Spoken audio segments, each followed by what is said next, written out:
Whether you're new to pool and practicing the basics, or a more experienced player performing drills to improve your shot making and positional play, the Drill Partner is perfect for you. I was looking for the white flag. I ain't got one around here. No. Well, it's apropos that we're doing this on Father's Day because Fedor's doing a real "Who's Your Daddy" move.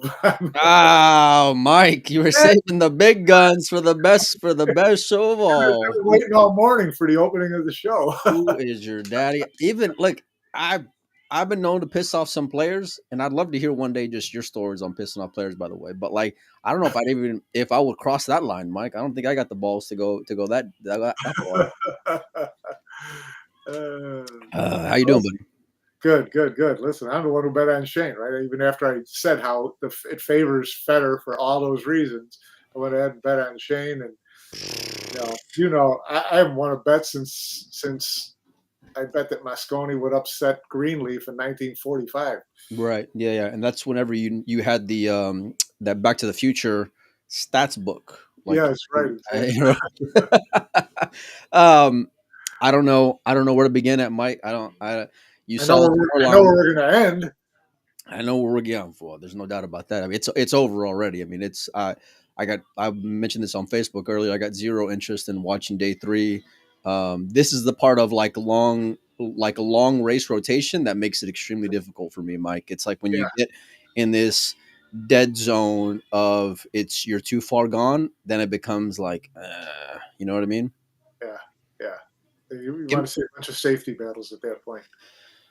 Well, you're gonna have to pull out all the tricks. You got to get. I wonder if they can get one of those. I think I've seen like a funky 8-ball or a funky cue ball on like Seabirds or something, or I guess in this case Q and case, depending. You know what I mean? As like a gag gift, but something's got to give. But I want to ask you from the beginning, Mike. You've obviously covered Shane throughout your career. You've seen him win U.S. Open after U.S. Open. You've seen him dominate money matches. You've seen him just completely destroy people before. What is your first thought after seeing that score line of 80-50 going into day 3? Listen,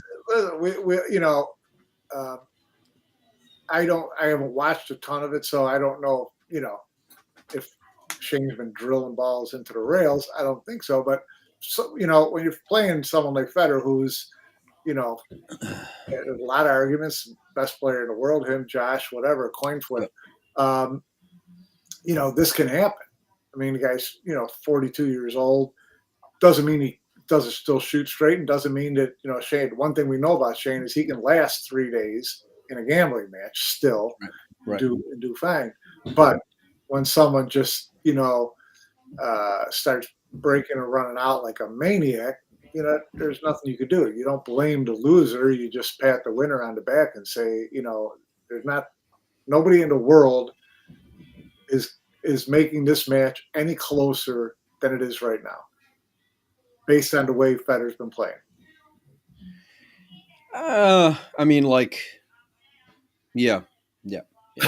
I think. I mean, it's easy to say. Well, I mean, I'm trying to take the other side here, but I don't even want to say for the sake of the show, but just trying to like think about it in terms of the discussion realistically. But yeah, I mean, like, there's a lot to be said there for sure. I had this discussion yesterday with Collins when I was thinking about like the potential of, and obviously the only person in the conversation, in the realm, in the stratosphere is Josh Fedor. That's the only one anybody would ever see or want to see. For all of you guys naming Kachi, no one's gonna stake that game. Nobody on earth is gonna back that game ever. Even if the fans want to see it, it doesn't matter because Fedor, Kachi's not gonna get a backer for that game, and he's being a 2-time world 10-ball champion. I guess he would be the only one. But Josh, I guess would, but we've never seen it, and certainly he's not 10 balls, not his best game, although he seems to be pretty proficient in everything he does on a pool table with 6 pockets, So could he figure out that break and what he is after the break? Maybe. I think that game could realistically happen, but it's the only game in town now. I mean, like, that's the only, like, if you're a fan of Federer in gambling rotation matches, go watch the retirement party, because this is the last show you're going to see for a while for Federer playing gambling anybody rotation. It's out of line, Mike. Yeah, no, and that's the way he's been playing. That's why I say I don't even know if Josh, you know, uh, unless Josh all of a sudden became as good a breaker as Fedor in 10 ball, because yeah, he can run out anytime. I don't see him getting a whole hell of a lot closer than Shane has gotten based on the way Fedor's playing. I mean, Fedor's Yeah. playing. So it's kind of one of those things. Now you wonder, I don't know, maybe the next thing would be Josh against Shane. Maybe Yeah, that. I mean, like if you're Josh, if you're Josh, and you even want to indulge that game with Federer, you don't do that without skipping Shane, because then you're just leaving money on the table. So it's like, because let's say he doesn't play Shane, but he goes straight for Federer. Well, now you just left all that money on the table for Shane. Where at least there's a question whether or not Shane. And I don't even know if Shane would indulge that game with Josh. You would think so in terms of 10 ball, but um, Shane's break is not there. Whenever he has had like a couple of opportunities, it's just there's no like light in the match here, Mike. You know what I mean? It's like you win the game, but there's no threat of, okay, well, he can go. You're going to hit him with 10 right now, or you're going to hit him with 6 right now, or 4. And I know at the beginning, the only time Federer got really punched was early on. He's up 4-0, then Shane goes up 10-4. But that was like the only punch that Shane had in this match. And that was in the first 2 hours of the match, Right, right. Um, it's been difficult at times to watch. I fell asleep last night. There wasn't anything of entertainment value watching a guy break and run template 10 ball. Like it's extremely difficult when it gets like this, Yeah, yeah. Well, I don't know. Maybe there's you should consider a mercy rule like in Little League baseball. Yeah. And I mean, I've seen comebacks before, Mike. I was there in person for Dennis when he came back, and I think it was like 22 games, But Shane, I hate to say it, but Shane like kind of looks his age in this match, and I don't know if it's just Federer playing extremely well, or that lack of the Shane 10 ball break that we're used to seeing over the course of his Yeah, career. well, it's probably a combination. I mean, if you're Shane and you're not breaking well, and you see him Federer doing what he's Demoralizing. doing, then you're just like, well, this is this is a tall order. You just come to grips with the fact that it's probably not going to happen. J.R. Rush in the chat says maybe Justin Bergman. Justin's got a terrible 10 ball break. So unless something's changed over the years that I haven't seen, there's zero chance that happens. Not a great 9 ball break either. I mean, that was always the thing about him, was But that's why no one's better after the break, but you got to get through the break first. Well, I mean, that's why like he's always had that asterisk of, well, after the break he's one of the best in the world, but his break is such a liability. Whereas with Federer, he would be an overwhelming favorite. You know what I mean? Like he'd have to give him the world in terms of a spot, and then find someone to back it. But then, by the way, Federer's backers are used to back Bergman as well. So would they even entertain that game? I'm not so sure that they would. So. But he's going to have to start, lifting up some rocks and looking in caves, find someone to give him some action in rotation, because like I mentioned, I think this is where it ends for Federer. I don't see anybody messing with him with 9 ball. And plus, it's too hard to make a game 10 ball with it. Not long race stuff. That's for sure. I mean, that's just, that's not good, because it's a small field to start with. And now of guys to choose from. Yeah. And now it's pretty much dried up. Although, And this is why I said and I know it's easy to play that Monday morning quarterback in terms of the game and how to do it to where it stays compelling throughout 3 days. But this is where like the genius of the Pearl Beard series came into play, Mike. It's like these short race where you're never out of it. And in my opinion, watching the small sample size over the last couple of years of that format, it's shown to me that like the lesser guys have a lot more chance of an upset versus the bigger guys in short sets like type races, Of course. So, and that's where it can make it a little bit more interesting. And you're gonna have to figure out a way to get it there, because it's like it's so difficult at this point. Like I said, I mean, I know it's Father's Day and all these things, but it's like, I'm not going to be doing a whole lot this afternoon, and I don't know, I'll be watching a whole lot of pool, Mike. I mean, I'll be checking in, but You know what I mean? And which and in a match like this, it reminds me of like Shane and Dennis dubbed as the match of the century, right? We had never seen Dennis really play 10 ball, and he goes in there to play Shane there in Virginia, and it was like it was over when it started. You know, I mean, Yeah. everybody in the room was more interested in the action in the other 5 tables playing one pocket than they were in watching that match. And Dennis, he realized obviously beforehand as well, but especially during every night, Mike, it was the wildest thing. They would play for 8-10 hours a day. And then Dennis would stay there for 2 or 3 hours and try to figure out the break still, And he Yeah. just couldn't get it. And Shane doesn't have it now. And when you're playing a guy like Fedor breaking the Yeah, ball, they said Shane's been staying, getting there early, staying there, really trying to find a break the last 2 days, and obviously just hasn't found it. So I expect he'll do something different to start this day off. See if anything changes, but it's going to have to be a huge change, and it's going to have to happen really fast for there to even be, a glimmer of hope or a shred of doubt in Federer's mind or anything like that. So it would have to be, you'd have to make up,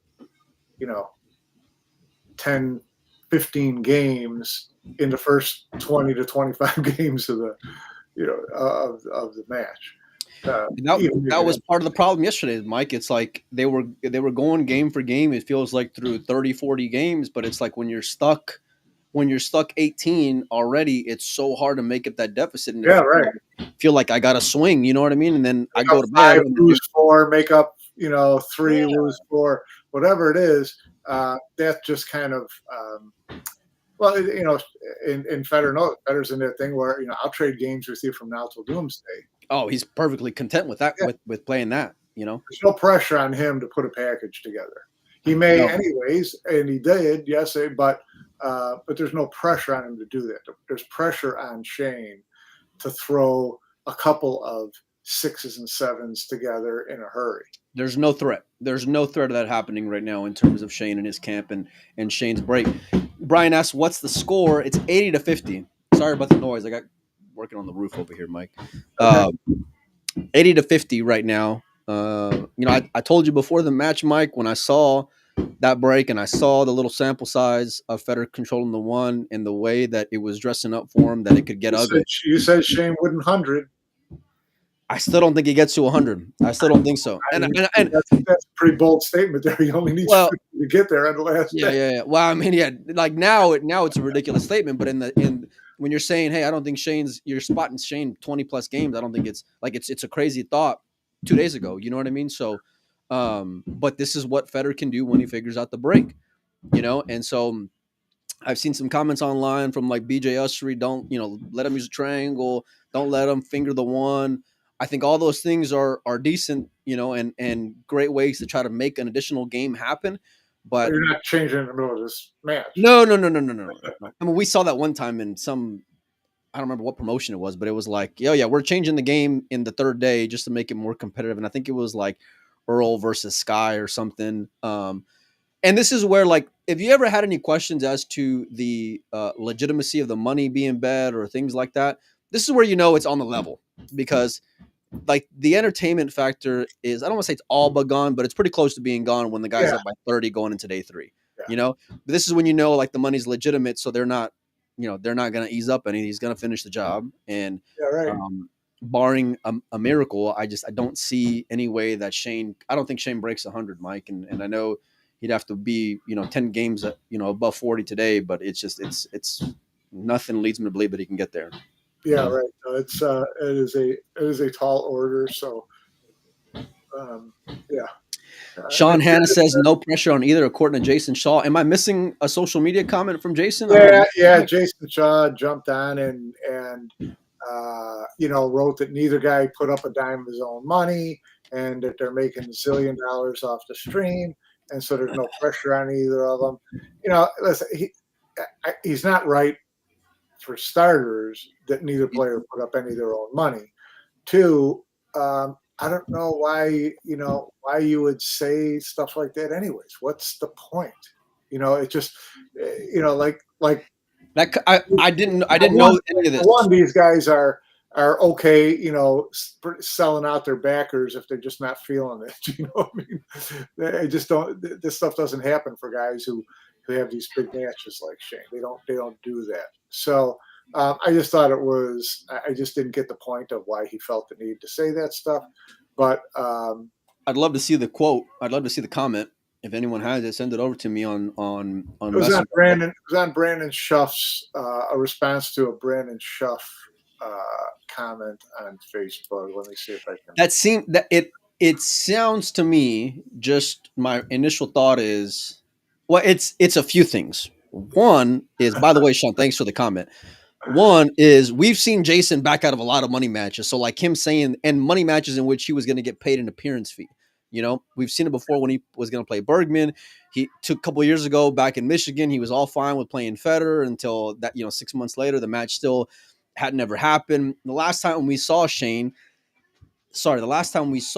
play a money match, he destroyed Shane out there in the Valley, and he was getting paid an appearance fee too. So they're like, I don't understand kind of sitting on that like on that pedestal saying that comment. It doesn't really it's like you're throwing shade on those guys making money, but you've done it yourself, Mike. Yeah. Jason said third set coming. I know they're both getting staked. None of them betting a single penny. They're 100% walking away, win or lose with all the stream money. Why do you think they've been promoting the shit out of it? If they win, they get a percentage of stake horse money and then free money from the stream. I heard they made 35 to 40,000 each last time and never bet a penny of their own. So again, I don't even care how much of it's true or not true. I just don't see the point of it. I don't see the point of shitting on what they're doing. Yeah. Well, I mean, if I'm being fair to Shaw, he's not wrong. No, he's not. He's not wrong. He's not. It's not inaccurate. Well, I mean, I'm sure like the specifics could be a little bit off. Yeah, the intimation is that these guys are just going in and kind of winging it like an exhibition. That part I would disagree with 100%. Because they're still walking away rich, and they didn't put up a dime of their own money, and they essentially, the backers are the suckers, and we know that that's not the case for either of these guys. No. And plus, they both did put up their own money, some of their own money. I think Fedor put up more than Shane, but doesn't matter. I mean, they're both stand to lose money if they lose. So. Are they both still going to walk out of there ahead of the game when they walked in? Yeah, but that's not wrong with that either. So it doesn't to me diminish whether or not they're playing to win. There's a reason why Fedor said the same stake course for, like, how old is he now, Mike? 25-ish. So let's say for a minimum of like 7-8 years. You know what I mean? Shane, there's a reason why he said the same stake course for forever. Before I ever laid eyes on John Mars or knew who he was, I had already heard the name, and that's the reason being is because they have trust in their guy, and part of that is making good games, and that's why that comment is watered down by Shane turning down all these games, because Shane would have games for days. Shane could get appearance fees for days, going and playing Alex one pocket, going and playing Fedor one pocket, going and playing Josh one pocket, going and playing Filler 9-ball, right? He would have games for days, Mike. I mean, you're talking about easily, what was it, like 5 games? Let's say $5,000 a piece. That's $25,000 right there, And so, but the reason why he gets staked is because of the way that he will protect his guy's money too. And he's not going to go and put him in a bad game or a game where he doesn't feel like he's got the better of it, you know? So by him saying, well, it's the stake courses, that are the suckers, it's a little ridiculous for me. It's especially with, look, like I mentioned a couple of years ago, Shaw was barking at Fedor to go and play. There's some footage I got somewhere from Michigan, which I don't know what the hell I was doing in Michigan, but I was in Michigan for a Predator event, and those guys were there, and it was coming off the heels of Fedor. Actually, Shaw had beaten Shane earlier in the year. Then Fedor comes off of that win against Carlo Beato there at Rail Yard as well, right? And that's whenever this talk started happening, and Shaw was like, "I'll play Fedor." Well, match never happened, and you at least got to give guys credit for willing to, try to win, or at the minimum, or go home with pie in your face. You know what I mean? Which being vulnerable is not easy to do either, Mike. Right, right. So I get what you're saying.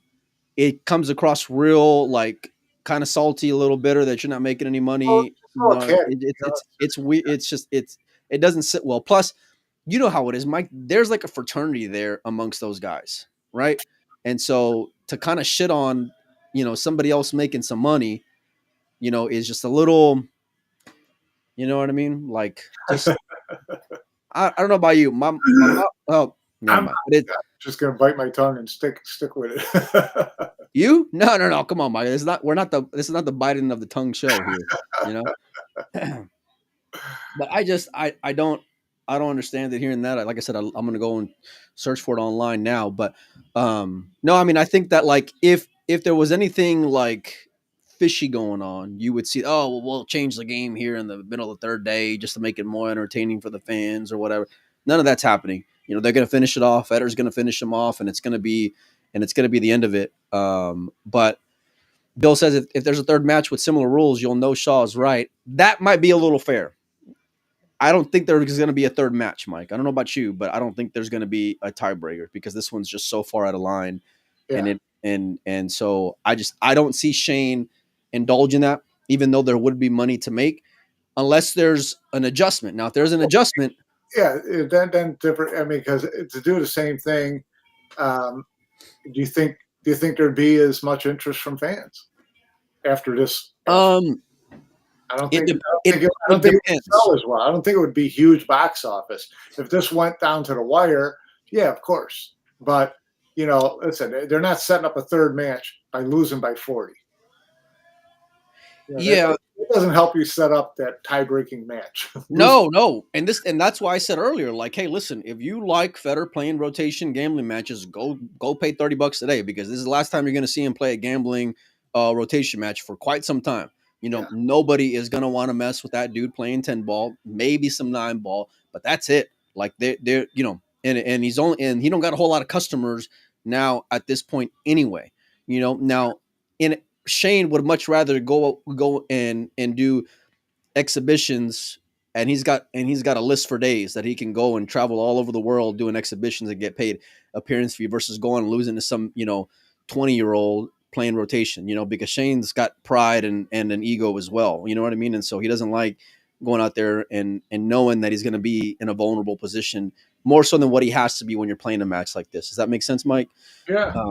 And so, but yeah, it's kind of, yeah, I mean, God bless Fedor, man. That break is just is crazy, Mike. I mean, just the wildest thing, seeing him go and control the way that he's done, and he's kept the time under control. He's kept his pace under a good time as well, and it's been his show, and I hope for the sake of those two guys, and knowing that there's not a whole lot of opportunities, that they do come out like a bandit on this and make pretty good money, because like you can't just plug and play. You know what I mean? Like no, not at all. Guys, and especially pro players, may think that their box office, or may think that they'll move the needle, or may think that they're can get a lot of fans to go and watch and put up coin. But the reality is, and we've even heard it from Emily on the show before, where she'll even say, hey, playing a tournament or putting on an event, it's tough to make money, and so for these guys to go and do it is kudos to them, but you're gonna have to start looking somewhere else if you're Fedor, Yeah. So his well's going to dry up fast. wasn't that deep to start with, but no, there wasn't. And I mean, I think it was just because of what everybody thought that he could do. Because, like, I mean, you beat a guy like Jeff DeLuna, or you beat a guy like Carlo years ago playing 9 ball, or lose to Shane close in 10 ball, demolish Shane now in 10 ball. It's like there wasn't a ton of sample size going into this match, but like you could all see at spots what Fedor's capable of, and it's scary, Mike. Like it's and so this is where everything just kind of worked out the way that we thought that it might, and so um, he says Eddie says there's a winner of this match could actually cost him money in the long run. Yeah, 100%. Yeah, and this is where as much as watching long rotation matches can be a little difficult at times. That's why I got respect for those guys who are actually like they're playing for money in the middle, and that should show you that because like he's not letting up, he's not easing up on him, he's not giving him a pass. You know what I mean? He's squeezing. So and making sure that he gets across the finish line, Mike. Yeah, so, no, yeah, I don't see him taking his foot off the gas at all. That's for sure. Yeah. So I know you haven't watched a ton of it, Mike, but do you have any interest in checking in today unless it's like something miraculous happens, or what is your game plan? If I get pinged by someone later who says that Shane's within 15, would that have to be the number? Probably. Yeah. And even that would be like, well, okay. I'll try. But, the problem is it would have to be within 15 and Fedor's still, at least 15 away. Right? Then you'd have to beat him 2-1 and 2-1 down the stretch. I'm trying to remember. I want to say like it was like 104 to something when Dennis started coming back on Shane. So I think Shane needed like 16 when he started making that comeback. And it's harder rotation because like even in the moment you don't even realize it, Mike. Like when he gets like 18, you're like, oh, it's only 18, and afterwards you're like, man, that was crazy the way that he was doing this. But it's like it's so hard to like get engaged in the moment when it's that far out of line. But I agree with you. 15 might be the number. Maybe 12 for me. It would have to be 15, and Fedor would still have to be at, like 105. Yeah. If it's at 15 and Fedor's at 117, no, I'm not interested. I'm gonna tell you. I'm gonna be real honest with you, Mike. This might be the most honest take I've had on the show in the history of the show. Okay? When I collect on this dinner, I'm gonna put a hurting on you, Mike. I'm ordering apps. I'm ordering a good main course, and I'm gonna order a dessert. Laying 15 games. It's always okay for me because you can order all those apps. It's if you were a big drinker or I know $200 bottles of wine, then you put a hurt on me. Right now, I'm like, you're stealing. That's the problem. I'm still. I'm not going to relapse for the sake of putting a hurting on your pocketbook. That's for sure, my man. But yeah, I know I can only get hurt so bad. Yeah, no. Listen, I love the build up. I love the and I said this the other day. I think it's a catch-22 because I like the promotion of it. It's a little tough when both guys are doing the same thing because then it kind of makes it seem like they're just trying to squeeze every little bit out of it. But listen, you got to get it while you can get it. Yeah. Hopefully they got it pretty good in this one, and Fedor made up some money that he lost the last time. Shane's gonna be all right. And I mean, I don't really know.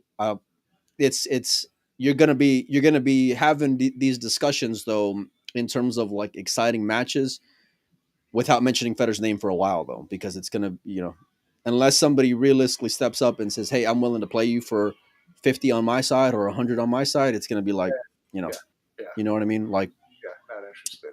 And that's where like. Look, Fedor going to Vietnam, like he's going to go wherever. He'll go play in Indonesia for an exhibition for making money. He'll go wherever, and he's going to have to. He's going to have to. And I don't see any other way that no other American can give him action. I don't see any European right now other than Filler entertaining that. And so we'll see if he even steps up to the plate, Mike, or even if he would even want to, because you don't even know if Josh would even want to play, So, tell you what, that would be, if Josh wants to make a bunch of money, guaranteed with streaming money, step up and play Fedor, because that would be box office. That would be number one and number two in their 20s, in their prime, yeah, in their primes, swinging at each other. That would be big box office. So I think look, honestly, Mike, I think if you were to skip Shane, if you're Josh, if you skip Shane, it's a mistake.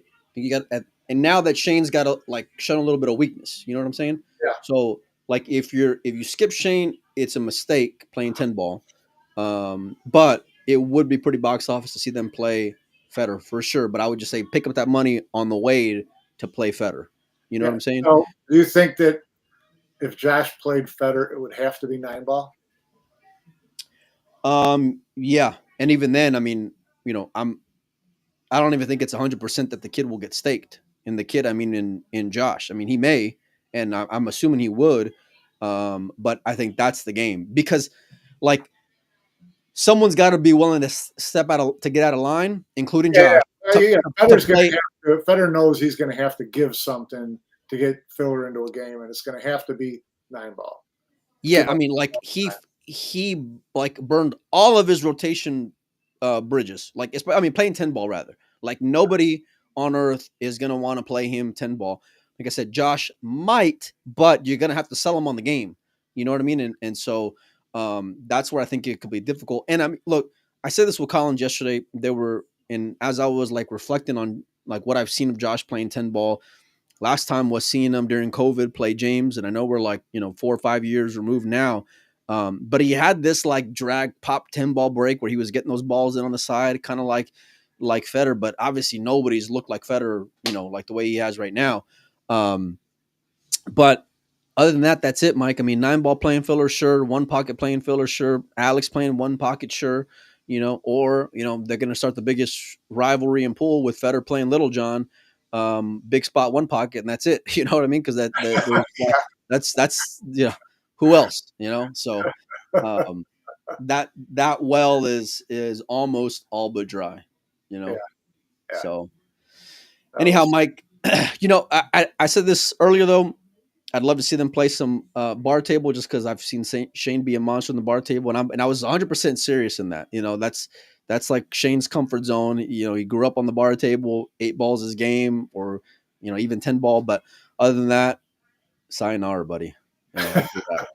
So anyhow, thanks everybody for hanging out with us this afternoon. Hope you guys are enjoying your Sunday. I've enjoyed the weekend, and I'm going to go enjoy the rest of my day. Mike, you got anything else before we get out of here? Nope. No, just trying to figure out when we'll see each other next, and so I can find out where the cheap restaurants in town are. I would say I might go to Green Bay, but there's no way I'm gonna go and get paid up. I'm gonna be like Banya. I know. You know what? Right now, I'm gonna have like just a sandwich. If we're like unless we're like in Vegas, I'm gonna just order a sandwich and a soup or something. Okay. This isn't one of those Kenny Banya moments. That's what I'm saying. Yeah. Just gonna have the soup. Yeah. If I see you in like Wisconsin, forget it. I'm not collecting there, buddy. I got an uncle with a pizza place in Green Bay, right by the football stadium. We'll go there. Is there any events coming up in like New York or someplace fancy, Mike? I'm gonna be salivating at a tomahawk here pretty soon. I can guarantee you. So, no. Anyhow, you guys enjoy your Sunday. I'm gonna get out of here, Mike. Thanks again, as always, for coming on the show. Yep. We'll have more shows coming up this week, more junior stuff that I'm gonna be trying to schedule, and we'll see who else we get on the show. So, thanks everybody for hanging out with us, and we'll see all you guys